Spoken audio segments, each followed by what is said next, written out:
Lots of guys were in lots of danger all the time in Vietnam, but for some reason I found the infantrymen compelling.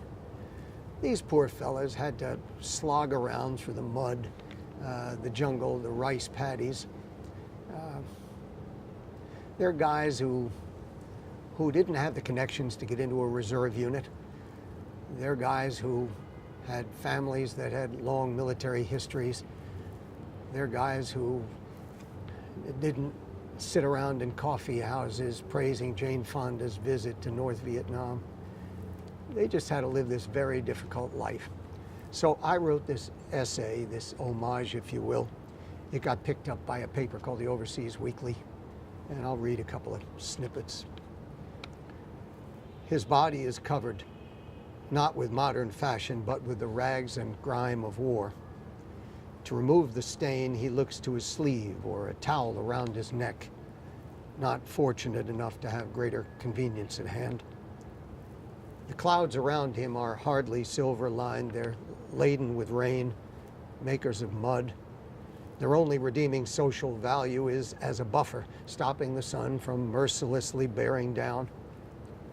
When rain appears, he retreats to the sanctity of a disciplined mind and listens to the patter of the drops on his head, not a roof. And while others bathe, he scrounges to drink. Water is sometimes too precious to waste on keeping the body clean. As if to tease, the sun will replace the unbearable rain and dry the feet, sore and rotted.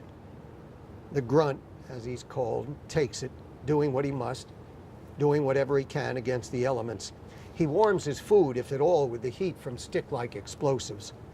Fruit cocktail and pound cake are delicacies. His food is tolerable, but becomes tiresome after 9 or 10 months of similarity. Don't speak of loneliness to him. He knows it too well. Don't preach about losses and the meaning of death. He can count higher than you. And no one has undergone more of the experiences which make a guy cherish life and what it has to offer. He has lived and fought with great friends, some of whom will return home. But he notes the irony that those who live only to return to riots, bloodshed, despair, or perhaps hope. Don't speak to him of race. The blood his brother shed was real, and not strangely was red as his. When life was on the line, colors blended. After all, color won't stop a well-aimed round. Speak to him of nice things. Scream about living and life itself. Whisper about people, love, and softness. He's a human being who wants to leave the names Grunt and Leg, things he was called, behind him in the dim past, where such history belongs. His personal victory is simply in terms of leaving Vietnam. He has finished his tour. No more chalking off days on a calendar. Now his future lies with his folks, his girl, his job, his world. That world should thank him and let him go on his way. Give him the respect he merits.